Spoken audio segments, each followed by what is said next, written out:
The federal government is being urged to provide free and accessible rapid antigen testing to all businesses allowed to open under lockdown restrictions. Businesses and industry leaders say it's the first step to reopening the economy and learning to live with the virus. Joining me live now is the Australian Chamber of Commerce and Industry boss, Andrew McKellar. Andrew, good to see you. This is a great timing in line with the freedoms that we are going to get in the announcement today on the 18th of October. So what's the difficulty for business at the moment and what exactly are you asking for?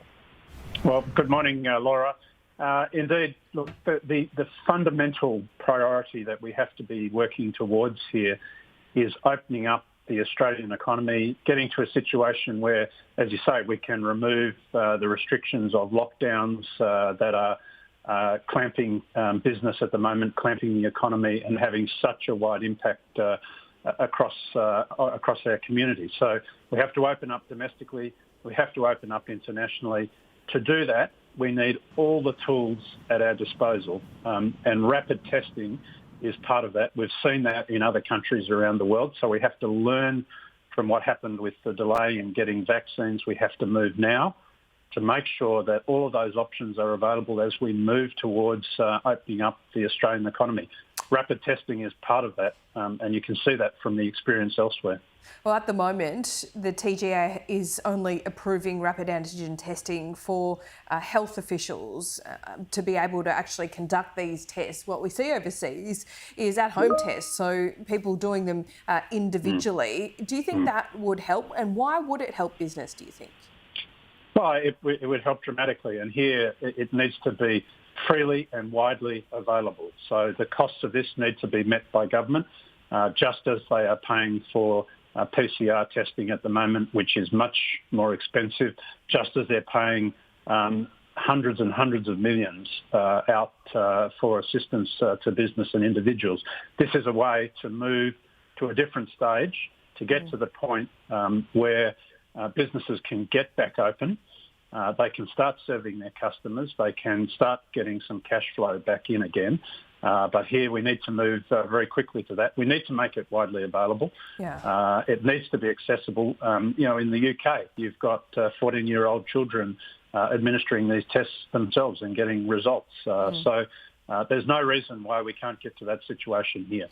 Indeed, and we need to be proactive as well, because at the moment the government has argued that it needs to know who is testing positive and negative to be able to give that public health response, but we need to get ahead of it. So what is your understanding about what is required here? Because the TGA and the government seem to be a little bit at odds here about who has the jurisdiction to do what, or whether the TGA can actually allow this under the notifiable disease legislation.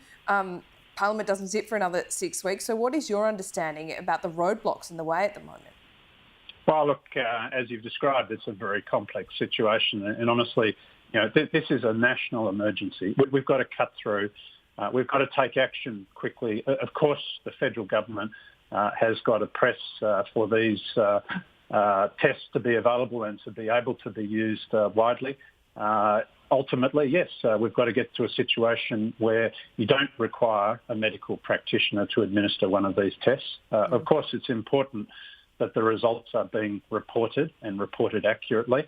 All of those things have got to be done, but they can be done. And we've seen internationally that it is being done. So let's learn from that experience. Let's get our act together.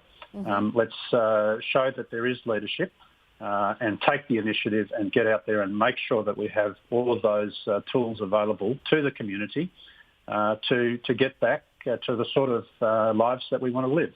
Yep, so just for everyone pushing for this, it's legislation under the notifiable disease law. The federal government has to make an exemption for home COVID to enable the TGA to then evaluate and approve tests, and that hasn't been done yet. That's what is being asked for. Now, finally, before I let you go, Andrew, we're seeing this plan for Sydney, reopening some businesses for the fully vaccinated once we reach that 70% mark, which will be on the 18th of October. Is it a good plan? Do you like it, and will it work? Well, look, obviously our team in New South Wales is having a look at that, but the objective has got to be to get to those vaccine thresholds. And there's still a lot of work to be done in that regard. So I think, we do have to ensure that we don't take the foot off the accelerator there. We need to hit 70%, then 80%. But obviously the objective is, yes, absolutely, get to the point where we can open up again, where we can start to get back to business as usual. And the first stage in that, for those who have been vaccinated, of course, they should have some extra freedoms and privileges because they are the ones that are helping to keep the community safe. So it's a step in the right direction. Andrew McKellar, thanks so much for your time.